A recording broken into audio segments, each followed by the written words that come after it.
আসসালামু আলাইকুম প্রিয় ভাই ও বোনেরা, আপনারা সবাই কেমন আছেন? আশা করি আল্লাহর অশেষ রহমতে সবাই ভালোই আছেন। আলহামদুলিল্লাহ, আমিও আল্লাহর অশেষ রহমতে ভালোই আছি। আজকে আমি চিকেন পরোটা বানাবো। পরোটা তো অনেক রকম খেয়েছেন, আজকে চিকেন দিয়ে পরোটা বানাবো। এর জন্য এখানে আমি এক বাটি আটা নিয়েছি। তারপর এর সাথে দিয়ে দিলাম পরিমাণ মতন লবণ, তারপরে দিয়ে দিলাম 1 চামচ চিনি, তারপরে দিয়ে দিলাম একটু খাবার সোডা, দিয়ে ভালো করে মেখে রান্নার তেল দিয়ে ভালো করে ময়াম দিয়ে নিয়েছি। তারপরে এখানে দিয়ে দিলাম ধনিয়া পাতা কুচি দিয়ে ভালো করে মিশিয়ে নিয়েছি। মিশানোর পরে এখানে নর্মাল ঠান্ডা পানি দিয়ে অল্প অল্প পানি দিয়ে ডোটা তৈরি করে নিতে হবে।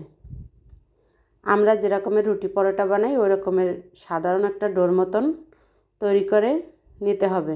তারপরে এটা রেস্টে রেখে দিয়েছি। রেস্টে দিয়ে পরোটার পুর বানাতে চলে এসেছি। এখানে একটা ফ্রাই প্যানে অল্প তেল দিয়ে তেলটা গরম হয়ে যাওয়ার পর কুচানো পেঁয়াজ দিয়ে দিয়েছি। তারপরে পেঁয়াজটা গরম হওয়ার পর ভাজার পরে এখানে আমি দিয়ে দিয়েছি আদা, রসুন, জিরা, গোলমরিচ, লবঙ্গ, এলাচ, দারচিনি সব কিছু আমি একসাথে বেটে নিয়েছি। তারপর মশলাটা কিছুক্ষণ ভেজে নিয়ে এখানে আমি চিকেন হাড় ছাড়া কয়েক টুকরা মাংস ভালো করে পাটায় থেতো করে নিয়েছি। আপনারা চাইলে ব্লেন্ডারও নিতে পারেন। তারপরে এখানে দিয়ে দিলাম ধনিয়ার গুঁড়া, মরিচের গুঁড়া, হলুদের গুঁড়া, তারপর দিয়ে দিলাম একটু মাংসের মশলা 1 চামচ পরিমাণ দিয়ে ভালো করে কষিয়ে নিব। কষানোর পরে এখানে আমি এখন একটু পানি দিয়ে দিব। পানি দিলে মশলার কাঁচা গন্ধটাও চলে যাবে আর মাংসটাও সিদ্ধ হয়ে যাবে। একবারে মাংসটা এরকমের জোড়া জোড়া করতে হবে। তারপর কিছুটা পানি কমে আসলে এখানে আমি দিয়ে দিলাম সয়া সস, স্বাদ মতন লবণ, যেহেতু সয়া সস দিয়েছি লবণটা বুঝে শুনে দিতে হবে। তারপর দিলাম 1 চামচ পরিমাণ টমেটো সস দিয়ে কিছুক্ষণ নেড়ে চেড়ে এখানে আমি 2টা আলু সিদ্ধ করে ম্যাশ করে রেখেছিলাম। আলু 2টা দিয়ে দিলাম। আলু 2টা বাইন্ডিংয়ের জন্য দিলাম, কারণ যেহেতু মাংস ছাড়া এজন্য আলু 2টা দিলে একটা আঠালো ভাব চলে আসবে। তারপর ভালো করে পুরটা রেডি করে রান্না করে নিলাম। তারপরে এখানে ডোটা ভালো করে কিছুক্ষণ মেজে নিলাম। মেজে নেওয়ার পরে লেচি কেটে নিয়েছি। এখানে 8টা পরোটা হবে। এখন হাত দিয়ে লেচি এরকমের করে একটু মেলে নিব। মাঝখানটা মোটা রাখতে হবে, যেহেতু পুর দেবো মাঝখানটা একটু ভারী রাখতে হবে। তারপরে এরকমের করে এখানে আমি পুর দিয়ে দিব। পুরটা দিয়ে মুখটা ভালো করে সিল করে দিতে হবে। ভালো করে সিল না করলে পুরটা বেরিয়ে যেতে পারে। তার জন্য এখানে এই যে এরকমেরভাবে হাতের দিকে তাকালেই বোঝা যাবে যে এটা কীরকমের করতেছি। এরকমেরভাবে ভালো করে বন্ধ করে নিতে হবে। নিয়ে হাত দিয়ে আলতো হাতে এরকমের চেপে একটু চ্যাপটা করে নিতে হবে। তারপরে একটু আটা ছড়িয়ে আলতো হাতে বেলে নিতে হবে। এটার ভিতর যেহেতু পুর আছে, জোরে চাপ দেওয়া যাবে না। অনেক সময় মুরগির বুকের মাংস খাওয়া হয় না, আর খেতে বাচ্চারাও এখন তেমন একটা পছন্দ করে না। যদি বুদ্ধি করে এরকমের কিছু না কিছু বানিয়ে দেওয়া হয় তাহলে মাংসটাও খাওয়া হবে আর পুষ্টিটাও পাবে। এরকমের আলতো হাতে বেলে বেলে আমার একটা পরোটা বেলা হয়ে গিয়েছে। আমি আপনাদের সুবিধার্থে আর একটা দেখিয়ে দিচ্ছি, নতুনদের সুবিধার্থে। যে সকল ভাই বোনরা আমার ভিডিওটি দেখেন এবং লাইক সাবস্ক্রাইব কমেন্ট করেন তাদেরকে অন্তরের অন্তঃস্থল থেকে অসংখ্য অসংখ্য ধন্যবাদ। অনেক ভাই বোনরা আছেন ভিডিওটি দেখেন কিন্তু একটা লাইক দিতে ভুলে যান। প্লিজ একটা লাইক দিয়ে ভিডিওটি কন্টিনিউ করবেন। আপনার একটা লাইক আমার কাছে অনেক মূল্যবান, তাই প্লিজ একটা লাইক দিয়ে ভিডিওটি কন্টিনিউ করবেন। আর আমার রান্নাবান্না আপনাদের কাছে কেমন লাগে একটা মূল্যবান মন্তব্য কমেন্টে জানিয়ে যাবেন।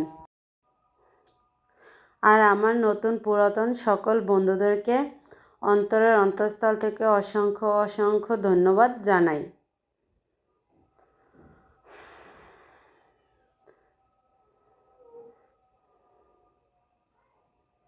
আর আমার ভিডিওটি যদি আপনাদের কোনো অংশ ভালো লাগে তাহলে চাইলেই আমার চ্যানেলটি সাবস্ক্রাইব করে রেখে দিতে পারেন। আমি কোনো ভিডিও ছাড়ার সঙ্গে সঙ্গে আপনাদের কাছে নোটিফিকেশন চলে যাবে। আর দয়া করে যেই ভিডিওটি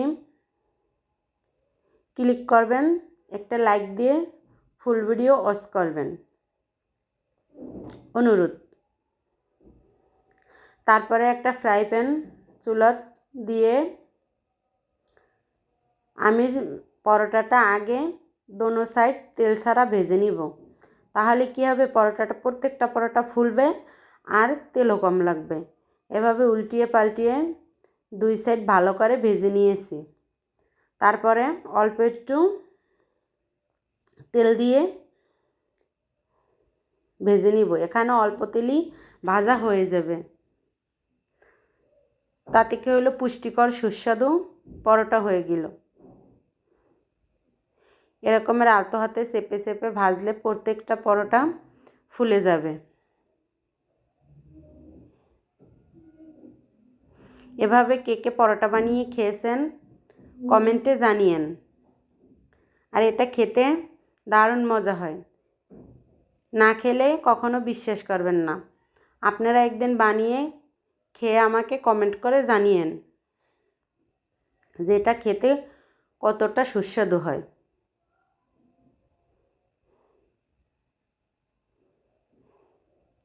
আজকে আমার ছোট ছেলে অনেক অসুস্থ আর আমার হাজব্যান্ড অনেক অসুস্থ।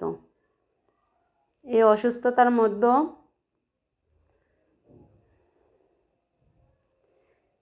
ভিডিওটা তৈরি করে ছাড়লাম। কালকে তো ভিডিও ছাড়তেই পারি নাই, তারপরও আমি কিন্তু আমার বন্ধুকে ভিডিও দেখেছি।